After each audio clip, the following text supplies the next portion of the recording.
ways that we waste our time. God wants us to walk in wisdom. And you know what I believe wisdom is? This is my own little definition, but I think that wisdom is to choose to do now what you'll be happy with later on. Okay. But a person who doesn't have self-control, they do what they feel like doing, or what they want to do, or what screams at them the loudest. And if the devil can keep you running, he can keep something screaming at you all the time. You know, in Hebrews 11, I find this interesting. It's talking about Moses, and it said, because he preferred to endure the hardship of the people of God rather to enjoy the passing pleasures of sin. So he actually walked away from this great palace life, every luxury that he could have possibly had, to go help his people that were hurting. He chose something uncomfortable because of what it was going to produce in his life later on. And so I'm asking you to think about what you're doing with your time, the choices of what you're putting your time into now, and what the fruit of it is. Something that has helped me so much in the last few years, because you know, you have a certain type of energy and ability to do certain things when you're in your 20s and your 30s and your 40s, and then you get far enough down there and you start wanting to slow down a little bit, and you're not, you know. And so one of our daughters and her husband, they homeschooled their kids for a long time. They're twin girls, and it started getting to the point where it was getting a little bit over my daughter's head, and she was having to study a lot to teach them. And so they wanted to put them in a certain Christian school because it had a really good reputation. But in order to do that, my daughter was going to have to spend 4 hours a day on the road.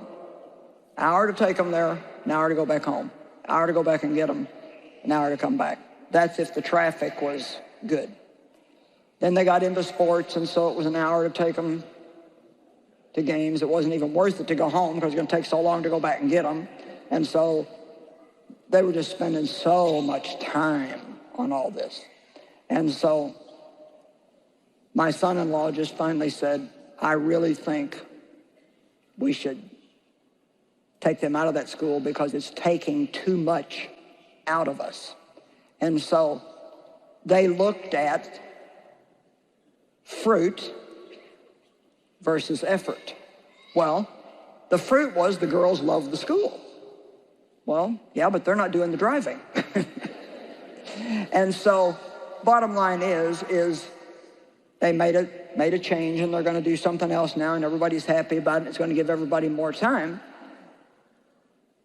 And I just think if you start looking at some of the things you're doing, what you're putting your time into, and then ask yourself, now, what am I really getting out of this? And so I have to save my energy. I have to put 80% of my energy into my top strengths and not spend all this time doing all this other stuff and then be not good for what I'm supposed to do. Is anybody understanding what I'm saying? Well, I'm what is commonly called a type A personality. So it took me a while to learn the lessons that I was talking about in the teaching. I'm sure a lot of you are like me. You may be a pastor, an entrepreneur, a parent, or some other type of leader. You're running too hard and too fast. But there are changes that you can make today to take back your life. I think we can learn a lot from the experiences of other people. So I wrote a book about what I went through and the changes I made that are helping me go the distance, and it's called How to Age Without Getting Old. Well, I want to share with you today some of the wisdom in this book because I think it could completely change your life and spare you a lot of pain, both physically and spiritually. Ginger is here to talk about it with me. Ginger. So I'm one of these people that need this desperately. Okay, good. Definitely one of these people that can benefit by doing now what I know is right, but I don't always think I have the time to do. You know what I mean? Because we're running so fast and we have all these other things that are very important and pulling at us. So I appreciate definitely learning from some of the things that you've talked about in this book, How to Age Without Growing Old. I don't want to run out of energy at the end of what I need to do, and I definitely don't want to have an old mindset or even physically be old. You know? Everybody ages. You can't do anything about that. But I think it's our inner life that's our real life. And so I'll be 78 on my next birthday. But I don't think I'm 78. I don't. So sometimes that gets me in trouble. You know, because my body is 78 and I do a lot of things to try to stay in good shape. I work out, I exercise, you know, whatever ways that I can. And but even exercise, some of the things that I used to be able to do, I can't do anymore. And so as you age, you absolutely must realize that there are changes that you have to make. But nobody likes that. No, but the old part comes from the way you feel inside. Yeah. You know, so you can age without getting that mindset, I'm old and I can't do that anymore and, you know, my life is over. And I mean, that's just absolutely not true. Yeah.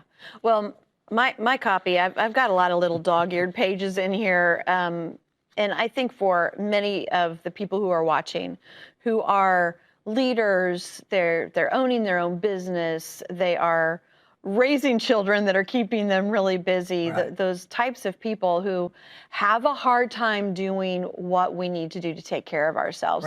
So I wanted to ask you about a few of the things that you have in the book. One of the things you said is that I lived in a constant state of low-level fear and worry with all that you had experienced in your own life with abuse, and then also just moving forward, a lot of pressure on you. How did you deal with that sense of stress?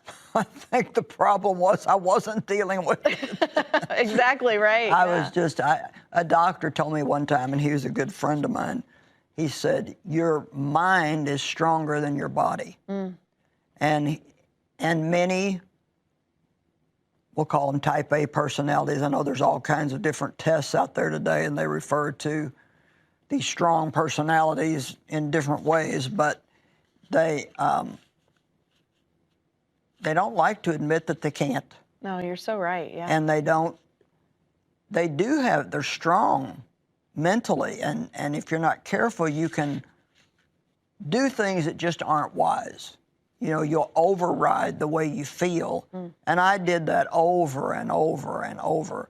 And I made myself sick more than once. But the last time, I got so sick, and it affected my voice, which is where all of my gifting flows from.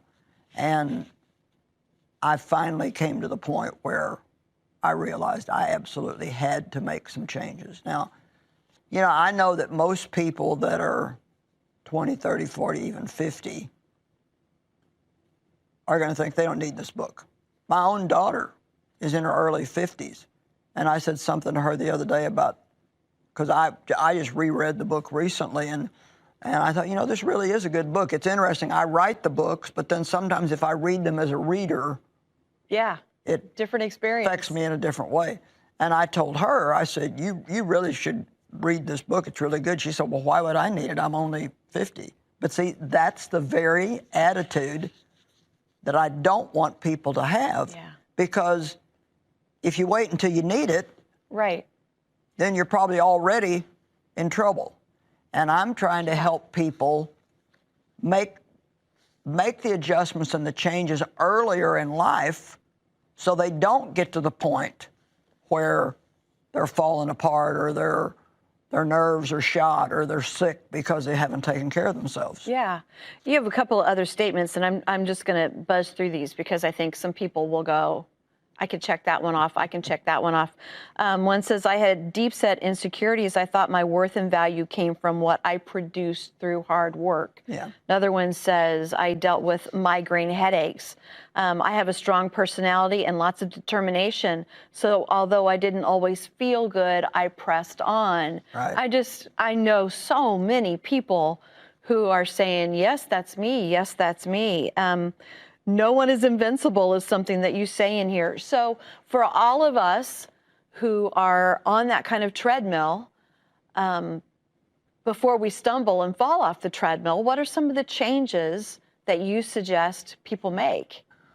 Well, first of all, and I know people don't like to hear this, but you need to work out. You need to get exercise. And today, our lifestyles are so sedentary. We sit so much at computers and on phones that years ago, you never heard of people working out. I mean, like when I was at home growing up with my parents, you never heard of anybody working out, you know. I think there was one guy on television that was starting to talk about it some. And I mean, you didn't pay to go to a gym and work out because you worked hard enough right in your daily life. You weren't binging on Netflix. Yeah, right, yeah. And you weren't sitting all day. Yeah. I mean, my mom and dad worked hard enough physically that they didn't need to go do that. But today, we do.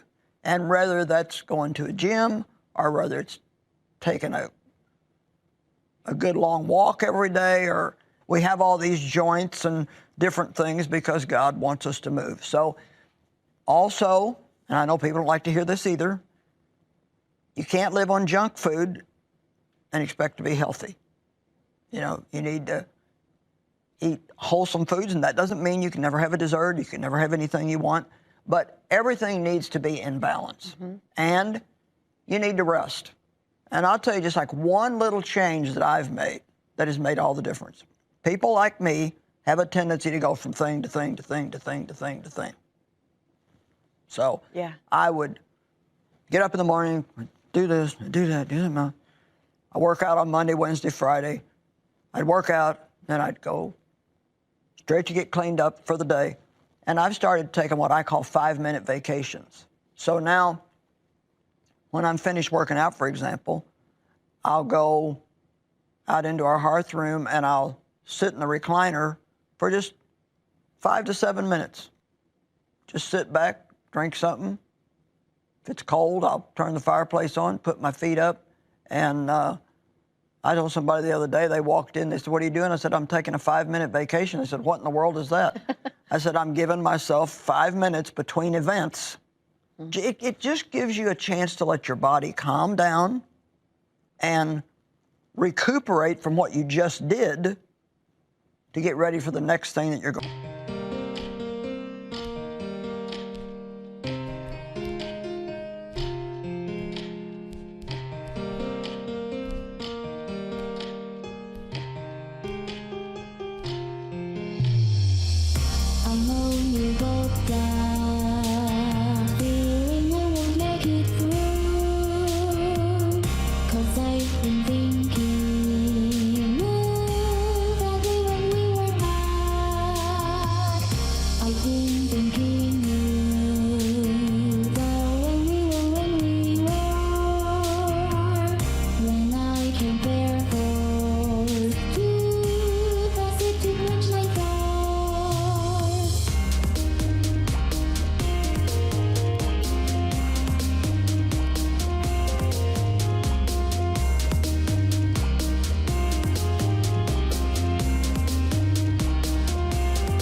going to do. Right. We absolutely must rest. And you need to rest every part of your being. Your mind needs to rest. And sometimes people like me, I mean, you can lay your body down, but your mind is still going. Yeah. So we need to find ways to rest mentally, emotionally, by not being upset about everything. Spiritually, we need to rest. We need to rest physically. We need to get good sleep. So it's true, sometimes you think, well, when I have this, and when I do that, and when I reach this, and when I do that. But human flesh is never satisfied. No matter how big you get, no matter how much you have, no matter what you do, you're always going to want more if you don't learn that more is not always the most important True. thing. You want your business to be bigger. You want your church to be bigger, Right. whatever it is. And I've learned, keep working. I've started learning, still learning, how to work smarter, not harder. And I can actually say that I'm reaching more people now than I ever have, and I'm working less than I ever have. The thing that I find interesting about God is if you just keep it up, he'll stand back and let you do it. Gotcha, yeah. But if you come to the point where you say, I can't do that anymore, you'll find that there are people that God has put around you that can do some of those things if you'll just let them. And part of our problem becomes we don't want anybody else to get any of the credit. We don't want anybody else to get any of the glory. We don't want anybody else to be out front. And you have to realize that nobody can always do what they've always done. Things change. That was a statement that just, I heard that and it just turned me upside down. I thought, that's true. I can't do this forever. You know, there was a time when I did 36 full-blown conferences a year, took every speaking engagement I could get, made almost every decision that was made at the office except for the part that Dave did, which was important, you know, but I dealt with all the employees, I did the hiring, I did the firing, I did the correcting. I mean, I did nothing but work for years and years and years. And I was proud of it because I got my worth and value out of work. That's so good. That's so good for people to hear. Look, can we talk a little bit about control too? Oh, sure. Because that's a big part of what you're talking about. Yeah, I need to let some other people help me so that I don't have to do all this myself. And yet I want to control it. You know, I want to make sure it's the way it should be. How do you fix that? Well, first of all, and I've learned to hear, you know, I mean, I let you do a lot of things. My sons do a lot of things. I mean, we've got wonderful people here who do a lot of things. And interestingly enough, some of the things that I was so afraid to let go of are even people on my staff were afraid for me to let go of. You know, it wasn't just me, and I'm sure you remember this. People would say, well, this is always better if you do it. And, well, this is going to be better if you do it. And, well, this is going to be better if you do it. And so I even felt the pressure of that from other people that they wouldn't let me quit, even if I wanted to quit. So when I got so sick 3 years ago, we all had to get that revelation that we had to face the fact that I wasn't 20 anymore, or 30, or 40, or 50, or 60, and that I could not keep doing it all. But the thing you have to realize if you're going to delegate is you cannot give responsibility and not give authority. And that's what I said right there is so important. I know somebody right now that they would love to get rid of a lot of their workload, but they still keep trying to tell the person that they're trying to give it to how to do every single thing they do. And you're not me. You're a little different than I am. So you may not do everything the way that I would do it. Some of it may be better.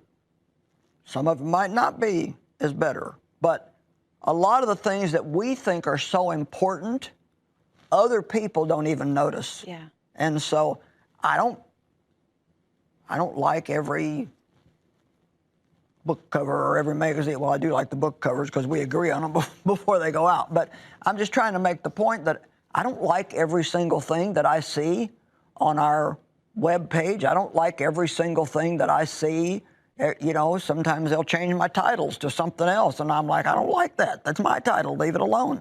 But it's not worth it to me anymore. You know, you got to pick your battles by the time you get to this age. And if you make a battle out of everything, then people just think you're a crank and a complainer, and they don't listen to anything that you say. If I come to any of you guys and say, look, I don't like, this is not what I want to do, you're wise. You change it. But wouldn't you say, by and large, I leave you alone and let you do what you think. Oh, absolutely. You should do? Absolutely. And I've seen so many things that you've taught me on how to really do that well, so that, you know, if there is something you'd like differently, you'll share, next time let's do this differently, and we can make those adjustments. So we're all learning along the way to do it together. But you said something important. You said at this age you can't do all those things anymore. And what you're describing and what you're talking about in the aging process is not to wait until you're at that age where you have to make the decisions. You got to a point where your body just said, I'm done. I'm going to take a break, whether you let me or not. And the reason you wrote this book is to help other people not to necessarily get to that point, to make the changes now, to let go of some things, to rest, to learn how to deal with stress, so that they can continue with strength and not have to deal with some of the physical pain and different things that you've dealt with. And I really think, Ginger, the thing that concerns me the most about the release of this book is that the people who need it the most are going to be the ones who think they don't need a book like that now. Right.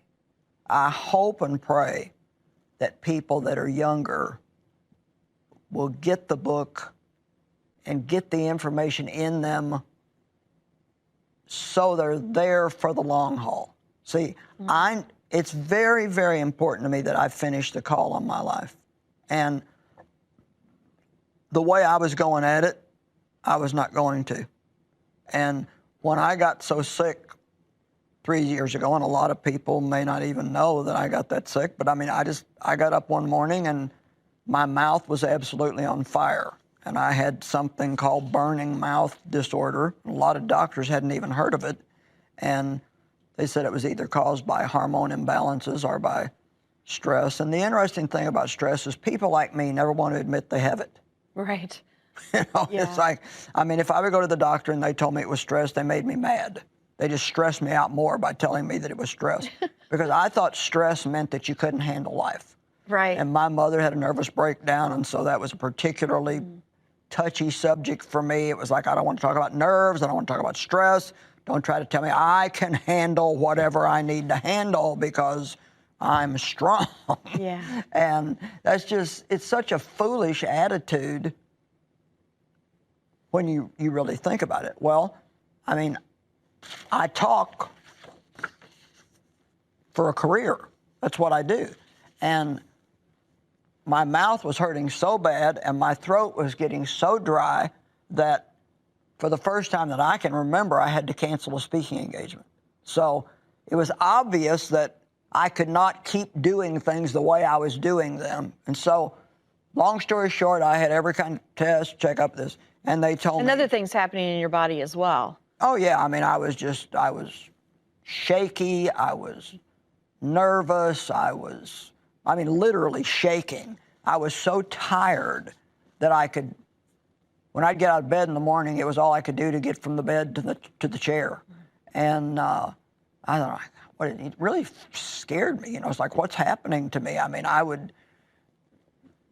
I'd do a conference and I'd have to go somewhere and lay down between the sessions. And, you know, well, you were there, you saw, and that just wasn't me.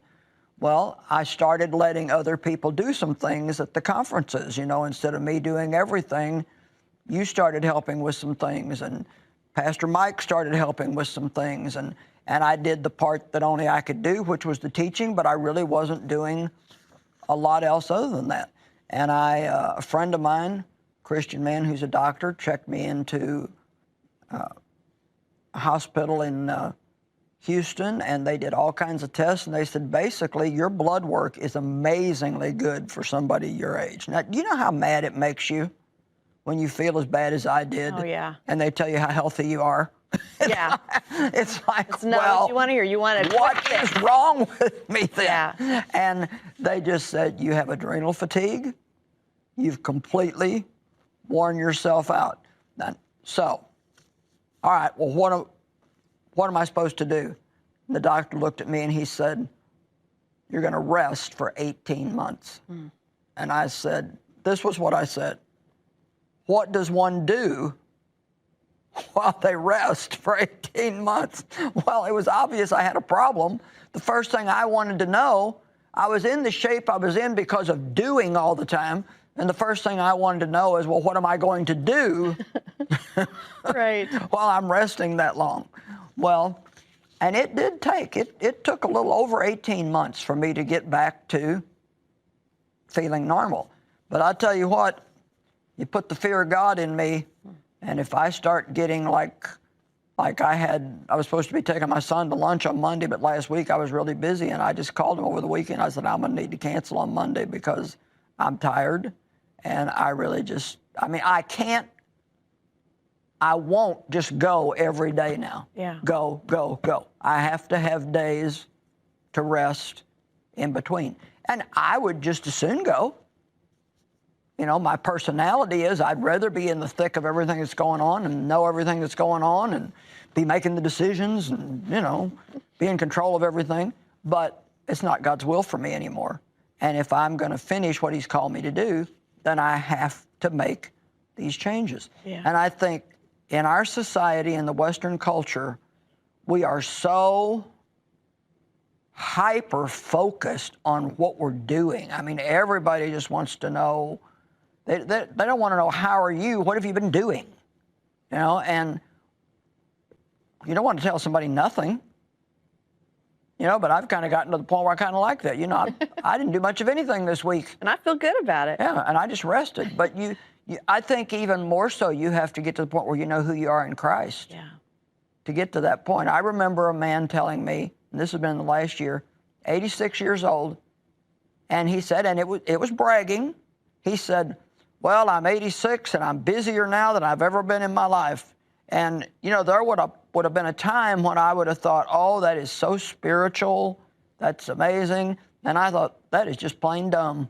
You know, it's just, you know, because you can't do it. Yeah. You can't do that. You're just asking for trouble if you do that. And so I think this book is not just for people that are in their 70s or 80s. I think it's for people that are CEOs and entrepreneurs and very busy moms and people that own businesses. And, you know, you can get addicted to activity and addicted to Absolutely, just not being able to be still. I mean, I know people that just absolutely cannot be still. And so. Yeah. Well, that's why we're going to offer this book to everyone today and make sure that we can get it in their hands. Okay, well, How to Age Without Getting Old. It's the book that I've written. And guess what? We're going to offer it to you today for your gift to the ministry of any amount. Just do the best you can. We've got lots going on here and a lot of people that need help. So send in your best offering and let us send you this book. And maybe you know, I don't know, maybe you need to order 10 copies. Maybe you know 10 other people that don't know how to stop and rest. And so just get yours and be sure that you get the help you need, because God wants you here for a long time. So I'm so glad that you joined us today, and you have a peaceful and a blessed day.